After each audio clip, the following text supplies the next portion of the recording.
Assalamualaikum warahmatullahi wabarakatuh. Pemirsa, alhamdulillahirrabbilalamin. Hari ini dari studio Metro TV Manulife, saya Indah Kirana kembali berkesempatan untuk menjumpai Anda dalam acara Tafsir Al-Misbah bersama Bapak Quraisy Shihab. Kalau gitu kita sapa dulu nih. Assalamualaikum Pak Quraisy.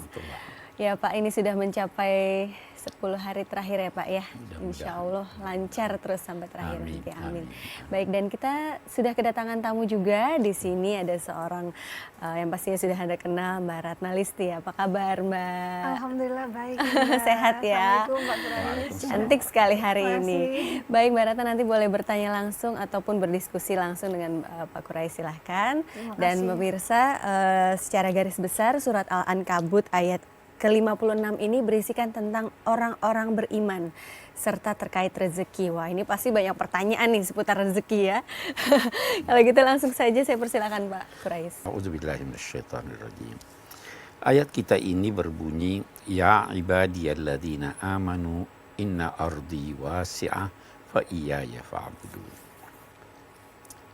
Wahai hamba-hambaku yang beriman, yang khususnya yang sedang tersiksa, yang sedang dianiaya. Inna ardi wasi'ah. Sesungguhnya bumiku ini luas. Apa maknanya? Kalau kalian berada di suatu tempat dan tidak bebas melaksanakan ajaran agama di tempat itu, pindahlah karena bumi luas. Ya kan? Nah, atau bisa juga kita tambah lagi, kalau kalian berada di suatu tempat rezekinya tidak cukup, pindahlah ke tempat lain. Kalau dalam konteks masa kita sekarang, berimigrasilah, transmigrasilah. Bahkan Allah menjamin siapa yang berhijrah karena Allah, dia akan mendapatkan tempat yang sangat luas untuk mendapatkan rezekinya, dan dia akan mendapatkan apa yang tidak didapatinya di tempat lain.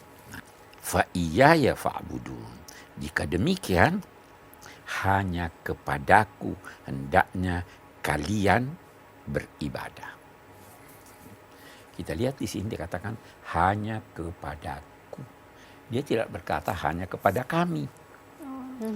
Karena kalau kami itu memberi kesan lebih dari satu. Ya toh? Kalau Al-Quran menunjuk Allah dengan kata aku, maka itu hanya buat Tuhan. Jangan beribadah pada yang lain. Ibadah itu adalah kepatuhan. Kepadaku kalian patuh. Puncak ibadah.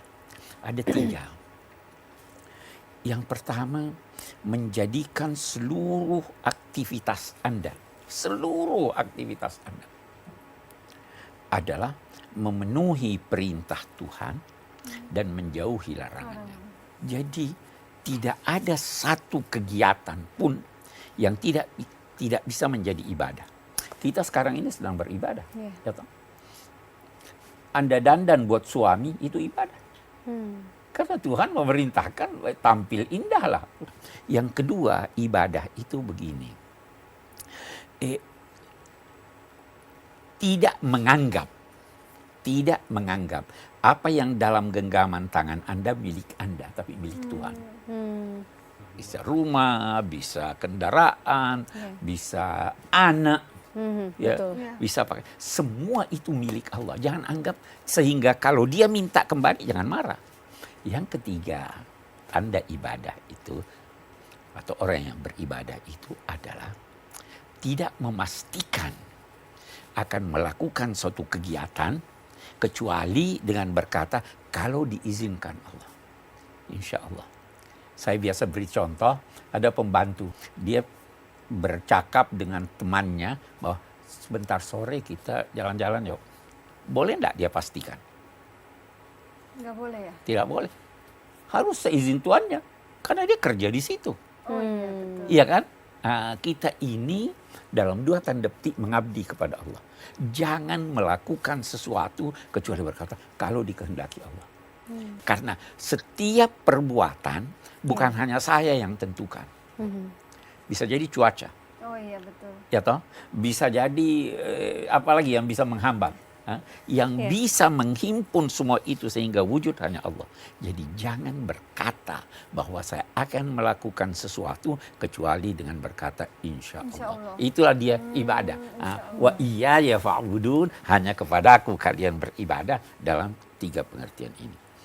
Anda melakukan kegiatan apa saja sejak lahir. Berakhir enggak itu? Berakhir. Berakhir dengan kematian. Iya. Ya kan? Maka di sini dikatakannya setiap jiwa itu akan merasakan kematian. Setiap jiwa bisa bermacam-macam sebab kematian. Tetapi kematian itu hanya satu dan pasti menimpa siapapun yang memiliki nyawa, betapapun panjang usianya. Kita kembali kepada ayat yang lalu. Kalau begitu, tidak usah khawatir berhijrah. Tidak usah khawatir kekurangan rezeki. Karena rezeki terhampar di mana-mana. Kalau tidak di sini, ada di sana. Kullu nafsin za'iqatul maut. Kemudian kalian semua akan kembali kepada Allah. Allah yang akan memperhitungkan, meminta pertanggungjawaban kalian. Nah, baru setelah kembali kepadanya, setelah mati, setelah dilakukan perhitungan, adapun orang-orang yang beriman dan beramal saleh, kami pasti menempatkan dia di sorga, di tempat-tempat yang tinggi. Mengalir di bawahnya sungai-sungai. Baik. Ini seperti apa nanti penjabarannya kita dengarkan di segmen berikutnya. Silakan. Dan pemirsa tetaplah bersama kami dalam Tafsir Al-Misbah. Kami akan segera kembali.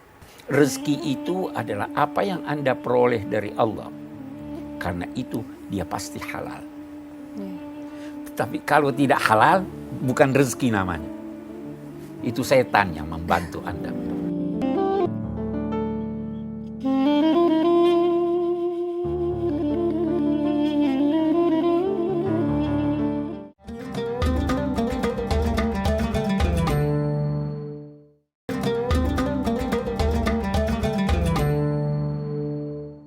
Anda masih menyaksikan Tafsir Al-Misbah dan kami masih mendengarkan penjabaran dari surat Al-Ankabut ayat 56. Silakan Pak Quraisy. Baik, jadi tadi kita katakan Allah menjanjikan orang-orang yang beriman, yang beramal soleh. Jadi tidak cukup hanya iman, harus punya amal yang bermanfaat. Ya. Kami pasti menempatkan mereka di sorga, di tempat-tempat yang tinggi di sana, dan mengalir di bawahnya sungai-sungai. Indah sekali itu. Dan kalau saya berkata ada sungai-sungai yang mengalir, terbayang oleh saya bahwa itu sangat subur. Ini sebenarnya ingin menggambarkan bahwa di sana itu sangat indah dan nyaman. Ya, mereka itu kekal di dalamnya. Sungguh itulah ganjaran yang sebaik-baiknya bagi orang-orang yang beramal. Jadi yang beramal. Nanti yang beramal pun ada syaratnya. Semua manusia rugi kecuali yang beramal. Satu. Semua yang beramal rugi kecuali yang ikhlas. Kalau tidak ikhlas, rugi juga. Yang ikhlas pun harus hati-hati. Jangan sampai dia menduga dirinya sudah ikhlas, padahal belum. Ya. Wah, itu agak sulit ya membuktikan apakah kita sudah benar-benar ikhlas atau belum. Itu hanya Tuhan dan hati kecil Anda yang jujur bisa tahu. Ya kan? Iya. Oke, kita lanjutkan. Dan mereka itu yang sabar dan setelah melakukan kegiatan mereka berserah diri kepada Allah. Sabar itu kita butuhkan dalam hidup ini. Yang miskin perlu sabar. Perlu. Yang kaya Perlu juga. perlu juga. Yang sehat perlu sabar, yang sakit perlu sabar, yang muda perlu sabar. Sabar tidak bisa tertinggal dalam kehidupan bagi orang yang ingin berbahagia.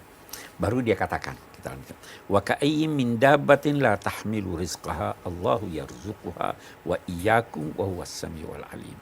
Banyak sekali dabbah. Dabbah itu bisa diartikan binatang. Dabbah itu artinya yang bergerak. Semua yang bergerak dabbah. Manusia dabbah atau tidak? Iya. Binatang manusia.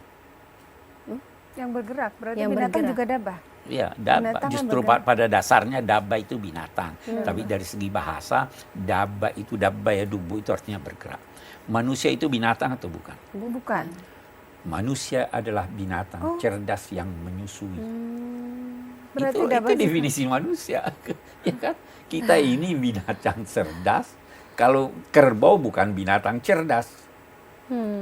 Itu definisinya manusia oleh para ahli. Oke.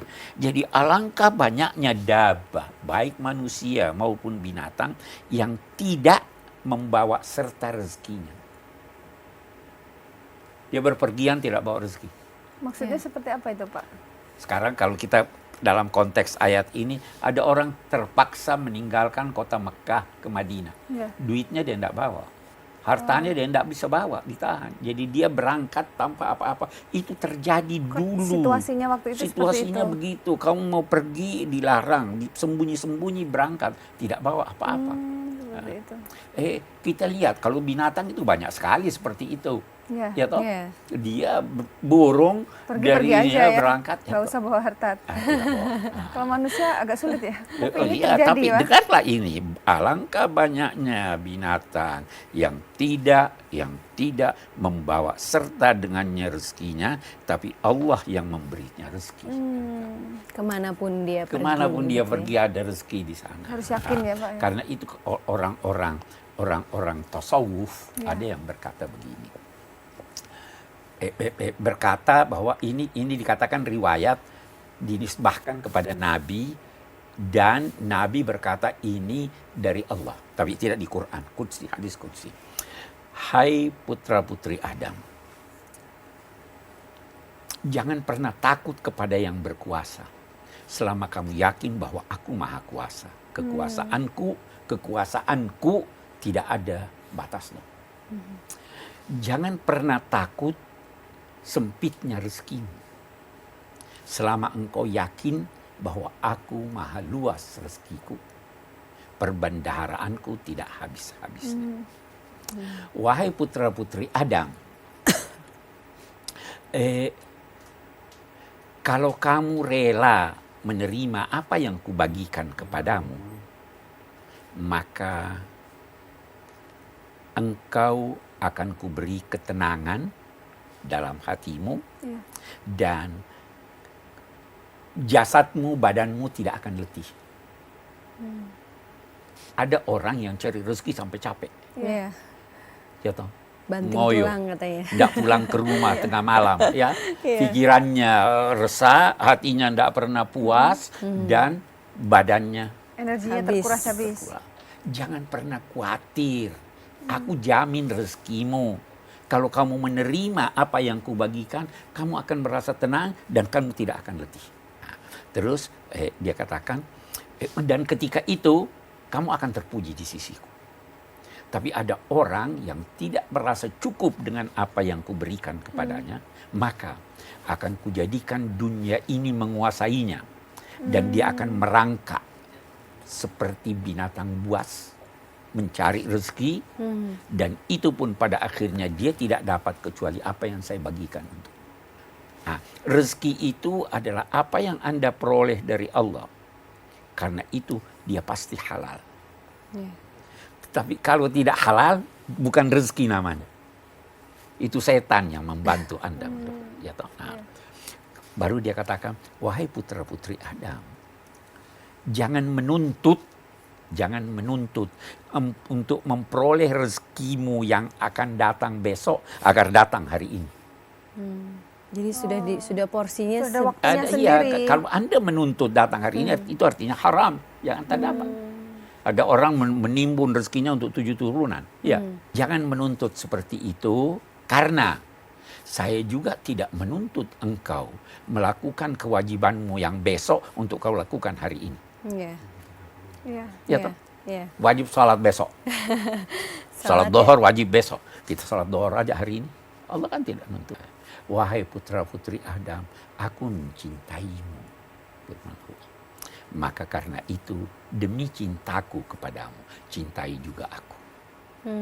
Jadi Tuhan itu, Itu rezeki seperti itu dijanjikan. Dan ini kita lihat, ada orang yang berkata begini, saya mau tinggalkan buat anak cucu saya warisan yang banyak. Bisa jadi sebelum dia meninggal warisannya udah habis. Tapi niatnya kan baik itu, Pak. Niatnya baik, asal itu dalam bentuk rezeki, dalam bentuk upaya mencari yang halal. Wahai hamba-hambaku, aku menciptakan langit dan bumi ini tanpa letih. Apa kamu kira aku letih untuk memberikan kamu rezeki? Dunia dan ini aja saya pikir. Jadi yakinlah, anak, yakin dengan hati, tetapi berusaha dengan anggota tubuh. Wala in sa'altahum man khalaqas samawati wal ard wa sakhara asy-syamsa wal qamar la yaquluna Allah fa anna yufakun. Orang-orang musyrik Mekah itu, bahkan semua manusia, kalau ditanya dan menjawab dari hatinya yang bersih, siapa yang menciptakan langit dan bumi, siapa yang mengendalikan matahari dan bulan, mereka semua akan berkata Allah. Maka jika demikian, mengapa mereka lantas tidak percaya? Mengapa mereka dipalingkan oleh setan sehingga tidak percaya tentang keesaan Allah? Allah lah yang melapangkan rezeki bagi siapa yang dikehendakinya dari hamba-hambanya, dan dia juga yang mempersempitnya. Saya sering kali, jadi rezeki itu diatur Allah secara adil. Ada yang diberi uang banyak tapi kesehatannya kurang. Iya. Ada yang diberi kesehatan prima tetapi boleh jadi anaknya sakit. Gelisah. Tuhan atur dengan adil. Berarti rezeki bukan hanya harta ya, Pak? Rezeki bukan hanya uang. harta. Dan Allah itu ternyata juga maha membatasi ya. Iya, dia batasi, tapi dia batasi untuk kemaslahatan Anda. Jangan pernah berkata, kalau kita ambil seorang sakit minum 3 kali sehari obat. Iya. Anda mau juga? Saya nggak mau sakit. Sakit. Jadi kalau begitu Anda tidak perlu diberi obat 3 kali sehari. Nah, kalau kita lihat seperti itu, ada orang diberi kekayaan justru durhaka. Lebih baik jangan beri dia sedikit saja. Karena Allah yang maha tahu ya orang. Allah yang maha tahu. Sedikit apa tapi kadar penuh syukur imannya. begitu ya Pak ya. Itu yang dinamakan qaimam bil qist. Allah itu tegak membagi dengan adil. Ini supaya adil juga kita harus break dulu. Silakan. Mbak Ratna juga nanti boleh bertanya langsung, dan pemirsa tetaplah bersama kami. Kami masih akan lanjutkan kembali surat Al-Ankabut sesaat lagi di Tafsir Al-Misbah. Ada sekarang orang berkata, mau jual ginjalnya. Iya. Ginjal bukan milik dia tidak boleh jual. Tidak boleh dijual. Tapi kalau tujuannya untuk membantu orang lain bagaimana? Membantu, kasih hadiah.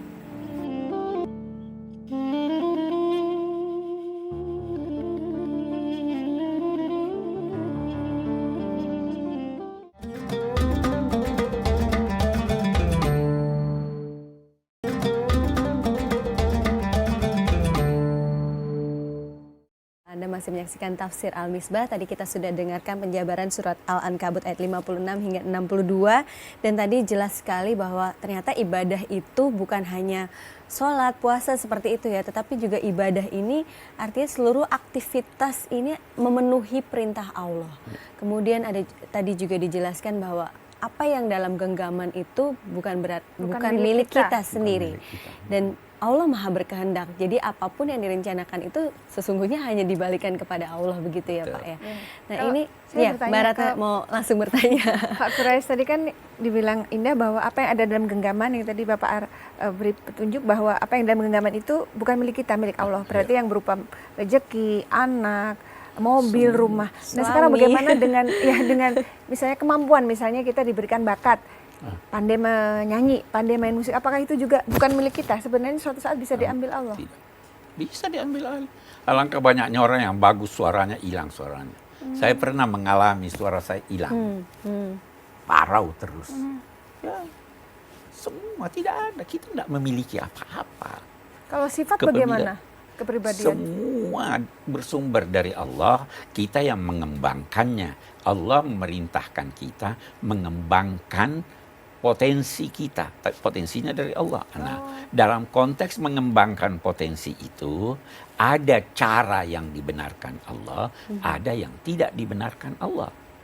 Potensi Anda berbakat menyanyi, kembangkan itu, tapi dengan cara yang dibenarkan Allah. Ada sekarang orang berkata, mau jual ginjalnya. Iya. Ginjal bukan milik dia tidak boleh jual. Oh. Tidak boleh dijual. Tapi kalau tujuannya untuk membantu orang lain bagaimana? Membantu, kasih hadiah. Tapi yang betul transplantasi ginjal Kasih hadiah. Tidak boleh. bukan menjual ya, memberi. Tidak boleh menjual. Seperti ini Pak, tadi juga kan kita mungkin nih seorang ibu rumah tangga yang mana mungkin memegang peranan dalam keuangan keluarga seperti itu. Kita kan biasanya, saya pikirin untuk anak sekolah nanti SD, SMP, SMA, itu kayaknya panjang pikirannya ya Mbak Lisi. Nah ini boleh nggak sih kita sebagai... Boleh sekali. Bahkan menabung untuk masa depan boleh. Tetapi jangan menuntut hari ini untuk rezeki Anda yang besok, menuntutnya dengan jalan melakukan yang haram. Tapi bukankah ada yang bilang kan Allah Maha memberikan rezeki pada waktunya, ketika anak mau masuk SMP ternyata ada aja gitu kan. Allah memberi rezeki itu bukan berarti dia beri Anda uang. Iya. Dia beri Anda potensi dan dia siapkan lahannya. Nah, karena itu tadi di sini dikatakan dabah yang bergerak. Jangan diam. Jadi kita harus bergerak. Anda untuk harus bergerak. Usaha. Ya kan? Wa ma min dabbatin fil ard illa 'alallahi rizquha. Tidak ada suatu binatang yang melata, yang bergerak di permukaan bumi ini, Allah jamin rezekinya. Jaminannya bukan dengan menyuapi. Iya. Tapi itu loh ada tanah, olah. Itu loh ada udara, manfaatkan. Itu loh ada hujan, Ada bakat. manfaatkan. Jadi begitu. Seperti itu ya. Saya masih penasaran soal tadi Bapak kan pernah pengalaman suara hilang. Kemudian untuk bisa kembali lagi doanya apa Pak? Oh itu tidak pakai doa, berobat. Oh maksud saya berobat kan kita berdoa juga Berobat Pak. sambil berdoa. Iya. Iya. Ya, itu. Saya kan kita ya Allah kembalikan suara saya. Padahal kan suara bukan milik kita. Jadi berdoanya seperti apa? Ya kita berdoa, itu bahkan doanya itu banyak. Ya Allah, anugerahilah aku kemampuan untuk memanfaatkan seluruh potensi yang Engkau berikan kepadaku. Jadikanlah tanganku berpotensi baik dan bermanfaat.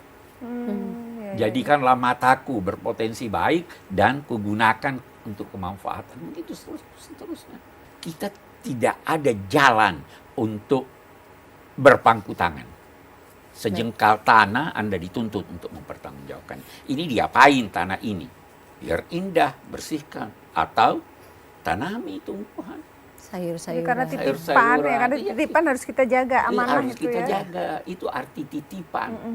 Amanah itu. Nah itu seperti apa mohon penjabarannya mungkin di Kita- segmen kita- berikutnya kita- Pak Oh, Quraib. segmen berikutnya kita terangkan. Baik, Mbak Ratna nanti boleh bertanya lagi dan pemirsa tetaplah bersama kami di Tafsir Al-Misbah. Amanah itu menyerahkan sesuatu kepada suatu pihak untuk dia pelihara, dan ketika tiba saatnya diminta, dia berikan dengan utuh tanpa jengkel.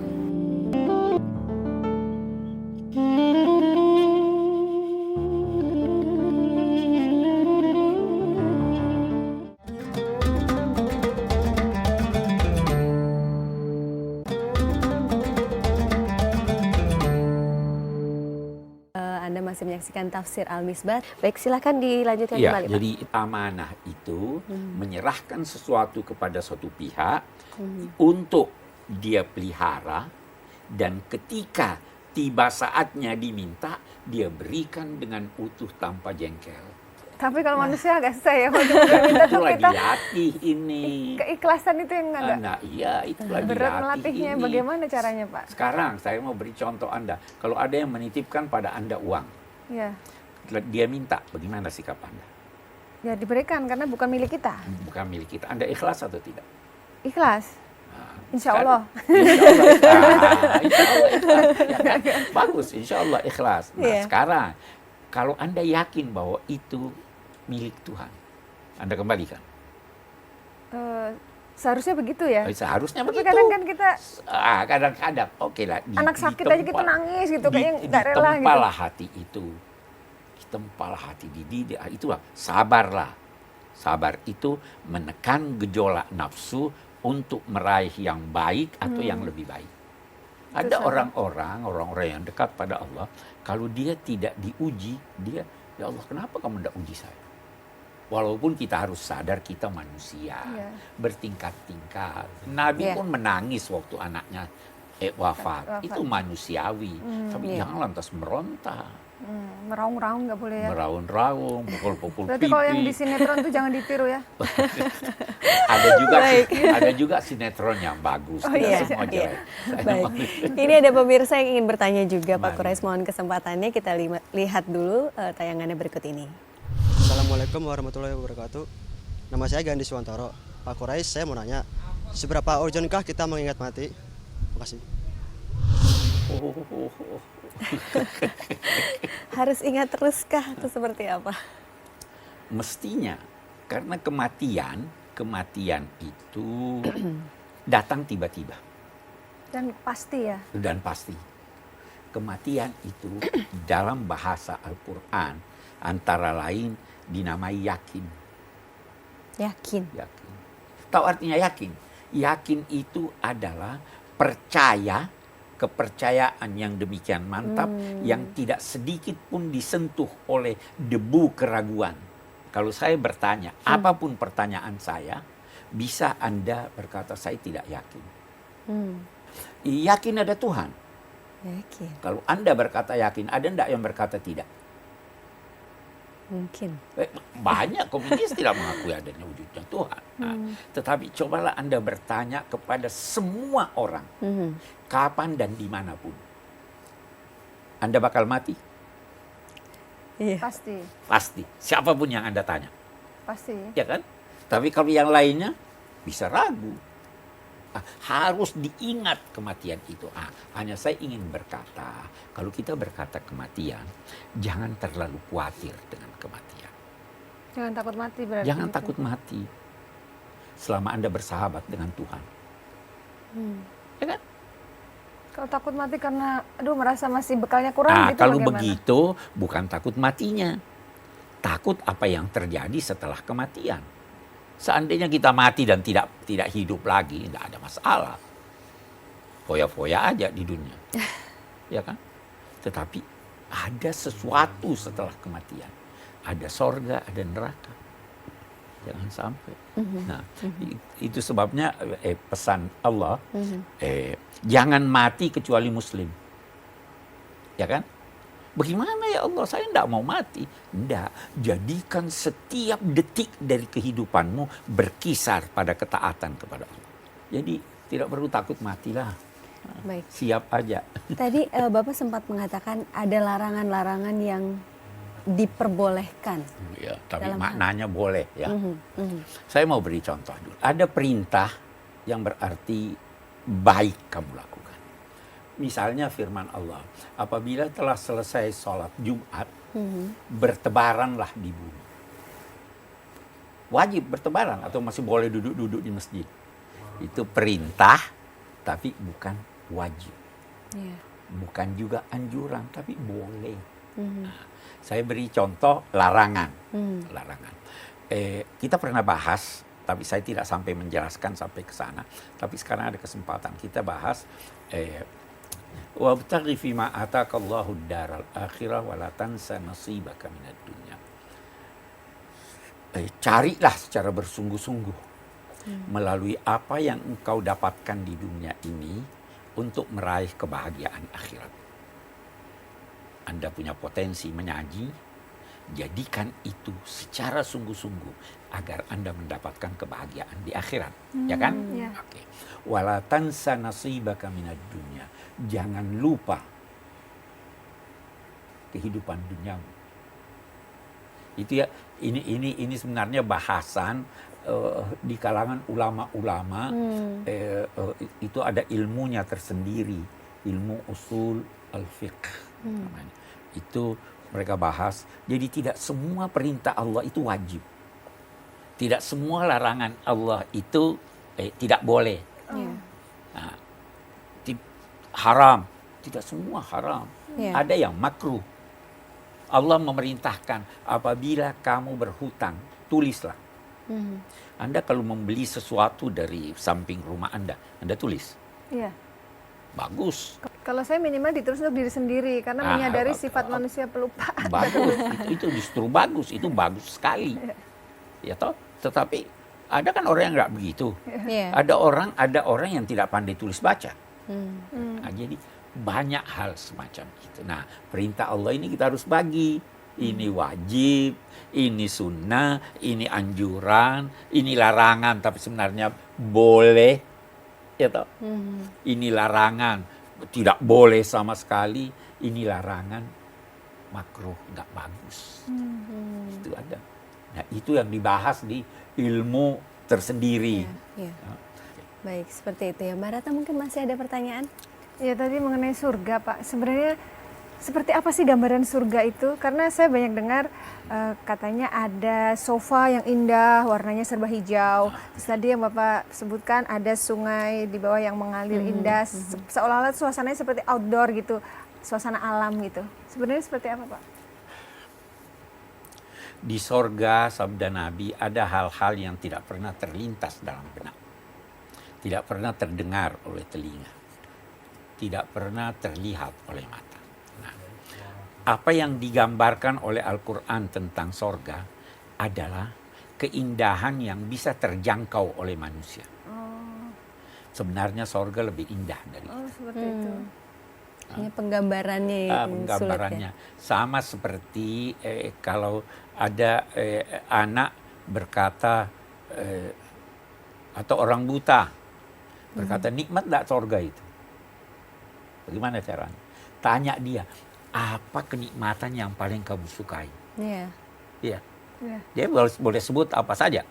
Baru saya katakan sorga lebih nikmat dari itu. Buat kita manusia, yang indah itu apa? Dimanapun Anda pergi, orang berkata istana, rumah yang luas, pemandangan yang indah, air yang mengalir, itu kan begitu. Makanan yang enak. Makanan yang enak. Itu diberikan perumpamaan. Itu sebabnya istilah Al-Quran masal. Jadi itu surga. Jadi apa itu air, apa itu ini sekarang. Perumpamaan jauh lebih saja ada ya itu. perumpamaan. Baik. Jauh lebih indah dari itu. Mudah-mudahan kita menjadi penghuni surga. Amin ya Allah. Baik Bapak, ini ada kembali, ada pemirsa yang ingin bertanya. Kita simak dulu pertanyaannya. Ini dia. Assalamualaikum warahmatullahi wabarakatuh. Nama saya Sulaiman. Pak Quraisy Shihab, saya ingin bertanya. Di dalam Islam diteladani cara berdagang oleh Rasulullah. Apakah berdagang atau berusaha itu adalah cara terbaik untuk menyebut rezeki Allah? Cara terbaik untuk mendapatkan rezeki Allah itu adalah bekerja. Salah satu yang baik itu adalah berdagang. Ya. Profesi dagang, ya toh. Tapi kalau orang bukan pebisnis, katakanlah dokter, boleh jadi Menjual itu jasa juga, Iya, tetap menjual juga ya. Iya, boleh. Perolehan keuntungan itu sebenarnya menjual. Jual beli, iya, ya kan? Jual beli. Kita pun bisa berjual beli dengan Tuhan. Oh ya, Bisa. seperti apa itu Pak? Sholat, ya Allah, saya minta surga. Ya kan? Itu jual beli. Oh, banyak sekali ayat-ayat itu. Hal adullukum ala tijaratin tunjikum min adzabin alim. Tu'minuna billah dan seterusnya. Maukah kamu kutunjukkan perniagaan yang tidak ada ruginya? Apa itu? Percaya kepada Allah, beramal saleh. Itu berbisnis Bisnis. dengan Allah. Ada orang menyembah Allah karena takut. Ya, ada orang menyembah Allah karena ingin Bisnis. sorga. Ya, Berarti itu bisnis. toh? Itulah ya bisnis. Iya, iya. Man dzalladzi yuqridullaha qardan hasanan. Siapa yang mau beri kredit Allah? Kredit, qard. Bantu Investasi ya? orang miskin, nanti Tuhan memberi balasan yang lebih baik. Ada yang bilang kalau saya tidak pandai berdagang karena saya tidak pandai berhitung. Artinya seperti kita jualan suka, Iya. aduh udah deh nggak apa-apa deh kasih aja. Untuk Udah deh, nggak rugi. apa-apa karena pengen sedekah, karena ingin sedekah iya. seperti itu. Nah ini Bagus. Artinya Anda tidak mengharapkan dari amal Anda imbalan. Ya kan? Itu bagus. Nah, itu yang tertinggi. Orang yang berbisnis dengan Allah itu peringkatnya peringkat kedua. Yang peringkat terendah seperti hamba sahaya karena takut. Yang lebih tinggi karena bisnis mau mengharap. Seperti pedagang. Yang lebih tinggi karena dorongan cinta. Cinta tidak ada. Cinta itu tidak mengharap imbalan. Ya kan? Ya. Itu bertingkat-tingkat. Baik, jadi yang penting cara terbaik dalam menjemput rezeki Allah itu adalah dengan bekerja. Bekerja. Kalau tidak pandai berdagang, mungkin dia bisa bekerja kepada orang lain Bisa, begitu dia ya Pak bisa ya? bisa Jadi karyawan. jadi tukang, Oh, ya toh. Dia bisa jadi dokter, dia bisa menyanyi. Boleh dong. Iya, menjual jasa berarti Ya, ya. banyak hal. Yang penting jangan mengandalkan rezeki Anda dari orang lain. Ada dua orang sahabat Nabi, yang satu terus di masjid. Nabi bertanya, siapa yang memberi dia rezeki? Siapa yang membelanjai dia? Orang berkata, ada saudaranya kerja di pasar. Dia bilang saudaranya lebih baik dari dia. Ini nunggu rezekinya, minta-minta. Ini yang Bekerja. yang bekerja lebih baik daripada. Tapi prinsipnya carilah rezeki dengan bekerja sambil mengharapkan bantuan Allah. Kita akan lanjutkan kembali nanti di segmen terakhir nanti dan kami masih akan segera kembali di Tafsir Al-Misbah. Hasil usaha ini bisa diberkati Allah, bisa tidak diberkati Allah. Ciri-cirinya kalau diberkahi? Kalau diberkati itu berarti kalau makanan sedikit pun Anda sudah merasa puas.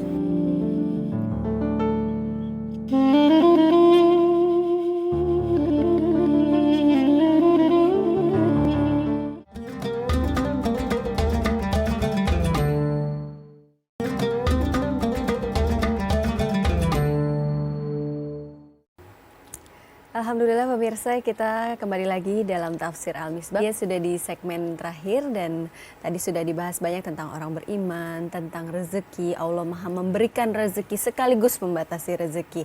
Nah, ini sebenarnya apakah rezeki itu ya sering ditanyakan ya dalam bentuk materi saja gitu. Allah membatasi hal itu gitu. Bukan dalam bentuk materi saja, bukan.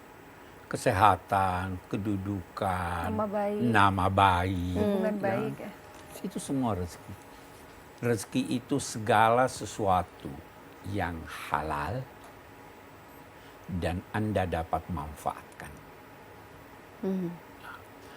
Rezeki beda dengan hasil usaha.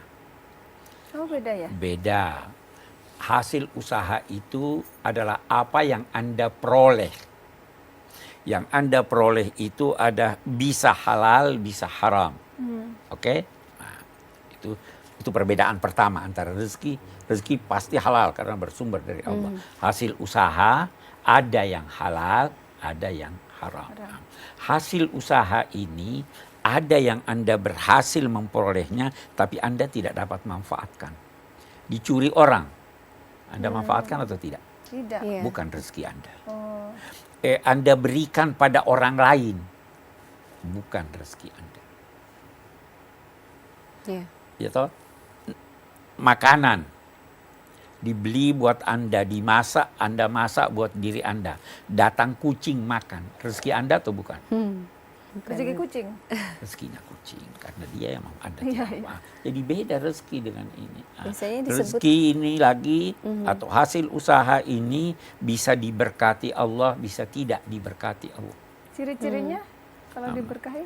Kalau diberkati itu berarti kalau makanan sedikit pun Anda sudah merasa puas. Nah, kalau makanan apa yang Anda makan itu bermanfaat untuk kesehatan Anda. Itu diberkati Allah. berarti rezeki yang halal, manfaat, dan toibah biasanya. Iya. Itu artinya apa, Pak? Apa itu? Toibah. Toyibah itu, kalau toyibah itu lagi begini, proporsional. Bagaimana? Makanan ada yang proporsional, ada tidak. Buat anak, Iya. ada makanan.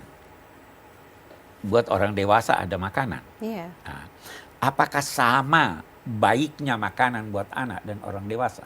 Beda ya. Beda. Beda. Beda kan?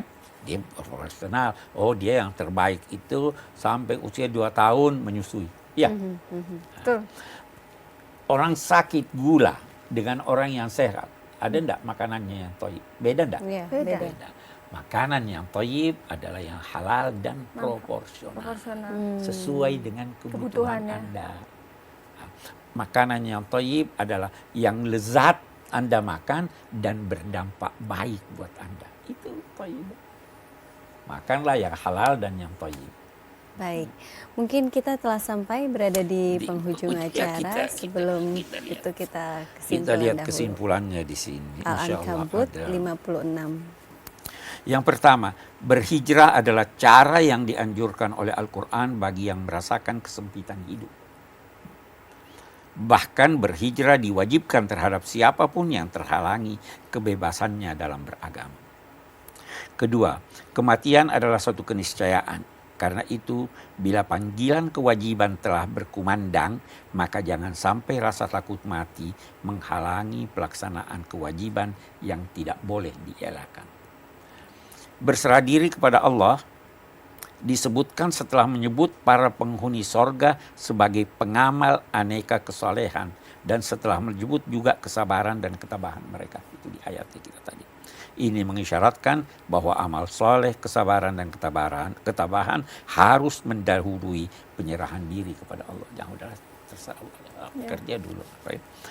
Tawakal adalah kesadaran akan kelemahan diri di hadapan Allah dan habisnya upaya, disertai kesadaran bahwa Allah adalah penyebab yang menentukan keberhasilan dan kegagalan manusia. Allah menyiapkan rezeki bagi seluruh makhluk, tetapi penyiapan rezeki itu bukan berarti perolehannya tanpa upaya.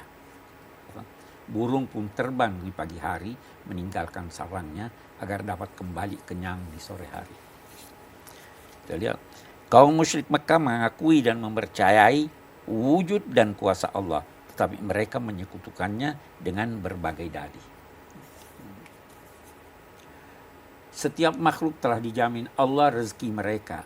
Yang memperoleh sesuatu secara tidak sah atau haram dan memanfaatkannya pun telah disediakan oleh Allah rezekinya yang halal, tapi ia enggan mengusahakannya atau tidak puas dengan perolehannya yang halal.